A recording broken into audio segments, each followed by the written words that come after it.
हाँ, तो मेरे प्यारे दोस्तों, आज हम लोग क्लास नंबर 4 लेकर आए हैं, जिसमें टाइप नंबर 7 चल रहा है। तो हमने चाल, समय और दूरी का क्लास नंबर 3 तक देख चुके हैं और आज हम लोग क्लास 4 पढ़ रहे हैं। इसी प्रकार हम लोग क्लास 5, क्लास 7 और मॉक टेस्ट भी लेकर आते हैं चैप्टर इंड होला के बाद। तो देखते हैं चैप्टर टाइप नंबर 7 के इस क्वेश्चन को डील करते हैं, किस प्रकार डील होता है। क्वेश्चन को पढ़िएगा फिर जरा गौर से देखिए। कहता है कि एक कार पहले 39 किलोमीटर की यात्रा को 45 मिनट में तय करती है और शेष 25 किलोमीटर की जो यात्रा है उन्होंने 35 मिनट में तय कर लेती है। तो कार की यात्रा औसत क्या है? यानी कि यात्रा औसत पूछ रहा है ना। किलोमीटर प्रति कितना किलोमीटर प्रति घंटा के रफ्तार से गाड़ी को दौड़ा होगा, वो औसत में बताना है, यही ना। देखिए, सवाल बहुत सटीक है। यदि औसत चाल पूछे यानी कि एवरेज स्पीड, यदि इसको इंग्लिश में बोले, हम इसको इंग्लिश में कहते हैं एवरेज स्पीड, औसत चाल। देखिए क्या करता है औसत चाल। औसत चाल बराबर एक फार्मूला होता है। कौन सा फार्मूला होता है, तो उस पर विचार करते हैं। औसत चाल बराबर एक फार्मूला होता है। वो होता है कि औसत चाल बराबर होता है कुल दूरी बटा कुल समय। कुल दूरी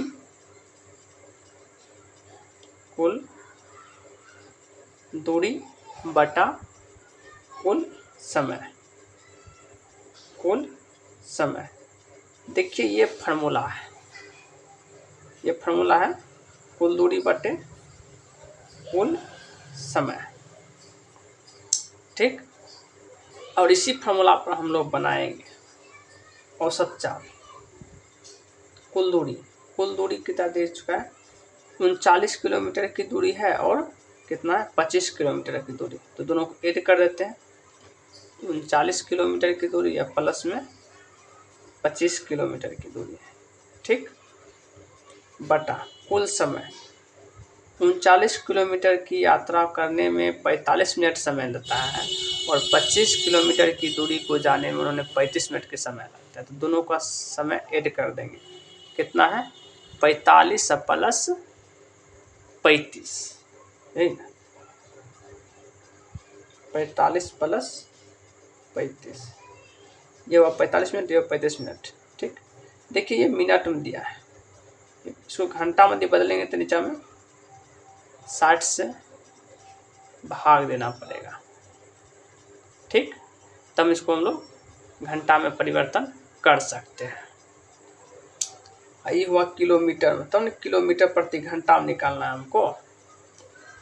तो देखिए हम लोग इसको सॉल्यूशन करते हैं। 9 5 14, 4 बच गया 1, 3 2 5 1 6 64 बटा, ये देखो है, इसको हम लोग 60 पर कर सकते हैं, नीचे हम कर सकते हैं 5 5 10, 4 3 7 1 8।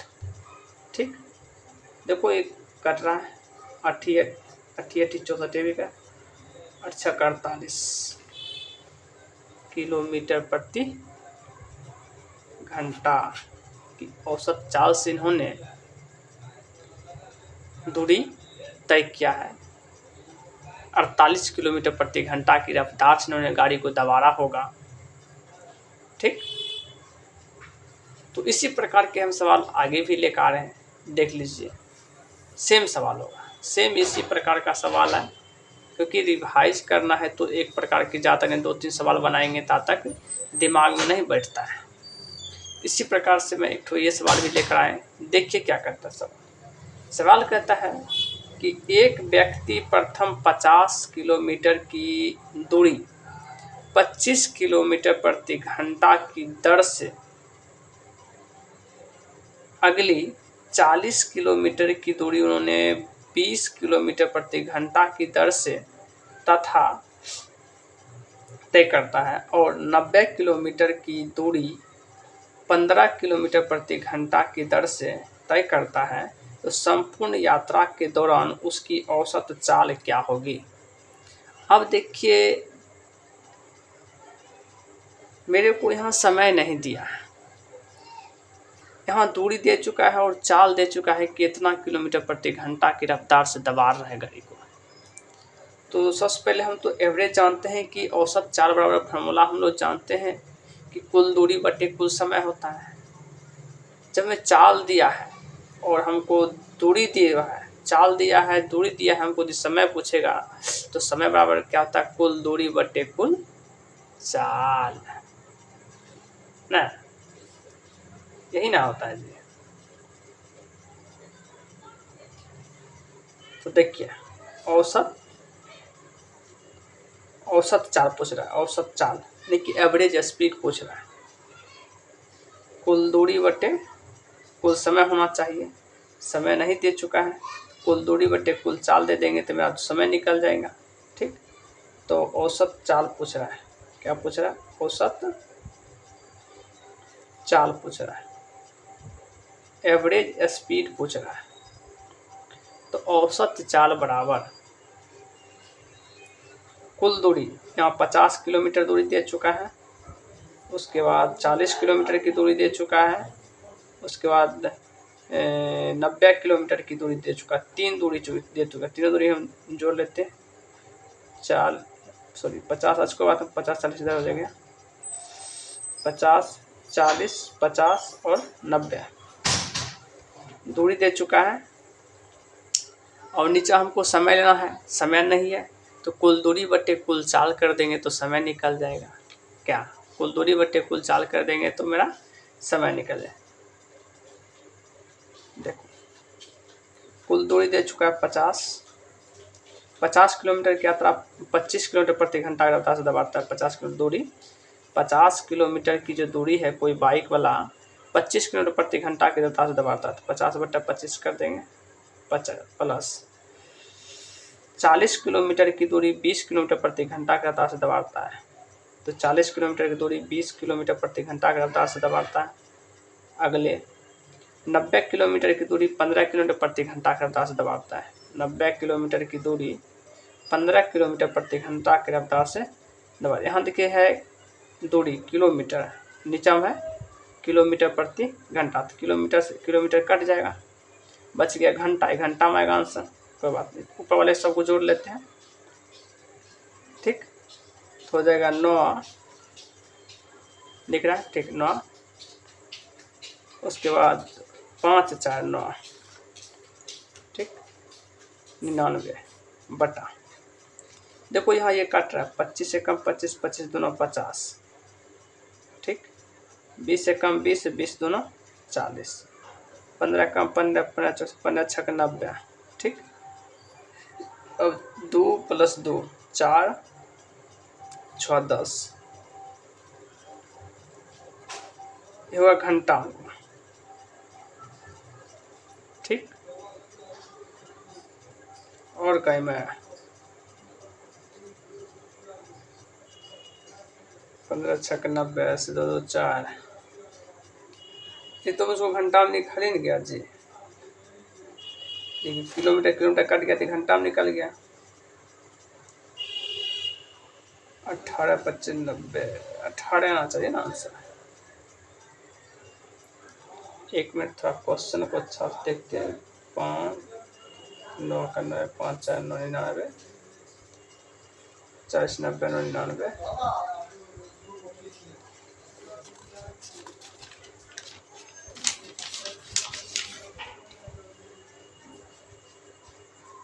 देखिए ये शायद गलत किया है, ठीक।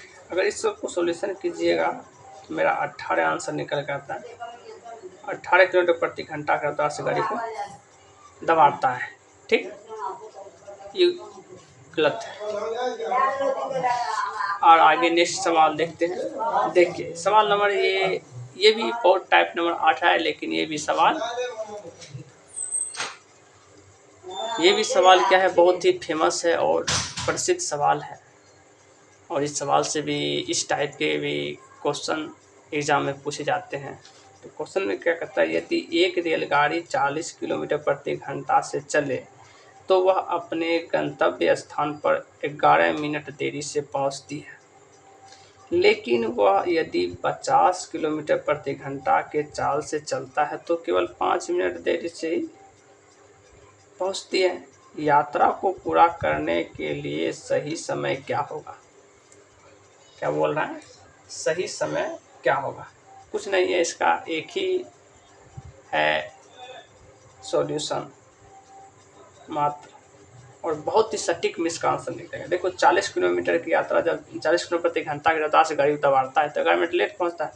कोई बात नहीं, 40 गुना 11 कर देते हैं, 11 चौक 44, ठीक, 4400। उसके बाद 50 किलोमीटर प्रति घंटा की रफ्तार से जब दबाता है तो 5 मिनट लेट हो जाता है। 50 मिनट जब रफ्तार से दबाता है तो 5 मिनट लेता है, तो 5 से 25, 250, ठीक, दोनों लेट ही हो रहा है। देखो यहाँ भी लेट हो रहा है, 11 मिनट देर से पहुँचता है, यहाँ भी देर हो रहा है और यहाँ 5 मिनट देर, दोनों देर समान समान है। अगर देखो प्लस प्लस रहेगा तो हमको माइनस करना है, ठीक, अगर प्लस माइनस रहेगा तो हमको प्लस करना है, ठीक। इस सवाल को समझ गए। अगर दोनों सेम रहेगा तो माइनस कर देंगे, अगर दोनों अलग अलग रहेगा तो उसको ऐड कर देंगे, ठीक। देखो 40 से 50 कितना कम है, 10 कम है, ठीक, और दोनों सेम है तो उसको दोनों सेम है तो इसको माइनस कर देंगे। 0 में 0, 10 में 5 गया 5, और 11 चौक 44, 0 कटेगा, 0 में 0, 14 से 9, 5 14, 9 हो जाएगा। यहाँ 3 में से 2 गया 1, 190, 0 कट गया, 19 आंसर आ जाएगा, ठीक। सेम इसी प्रकार का सवाल ये भी है, देख लेते इसको भी। कहता है जब एक लड़का 20 किलोमीटर की चाल से स्कूल जाता है तो वह 15 मिनट देरी से स्कूल पहुंचता है, लेकिन जब वह 30 किलोमीटर प्रति घंटा की चाल से जाता है तो 5 मिनट जल्दी से पहुंच जाता है। यहाँ देखिए देर से पहुंचता है लेकिन यहाँ जल्दी पहुंच रहा है, तो उसका घर से स्कूल की दूरी वास्तविक क्या होगा? वास्तविक समय क्या? वास्तविक समय पूछ रहा है, कोई बात नहीं। 20 किलोमीटर प्रति घंटा की रफ्तार से दबा रहा है तो 15 मिनट देरी से पहुंचता है, 15 मिनट देरी से पहुंचता है, ठीक। 15 दूना 30, 300। यदि वो 30 किलोमीटर प्रति घंटा की रफ्तार से दबाता है तो 5 मिनट जल्दी पहुंच जाता है, 5 मिनट जल्दी पहुंच जाता है, 5 मिनट जल्दी पहुंचता है। देखो अलग है, पहले देरी है, पहले लेट करता है फिर जल्दी पहुंच जाता है। प्लस माइनस प्लस करना है, उल्टा चलता है, मैथ के अनुसार उल्टा चलता है। 3 × 5 = 15, 150। यहाँ क्या करना है, प्लस माइनस प्लस करना है। यहाँ देखो 10 और 20 के दोनों का माइनस करते हैं, इधर हमेशा माइनस ही करना है, इधर हमेशा माइनस ही करना है, ठीक। तो 10, ठीक, और इधर प्लस करना है, 0, 5, 4, 0 0 कट जाएगा, 45 आंसर, यही आंसर, ठीक, 100% श्योर। इसी प्रकार नेक्स्ट सवाल हम लोग आगे की ओर लेकर आएंगे। जय हिंद, नमस्कार, राधे राधे।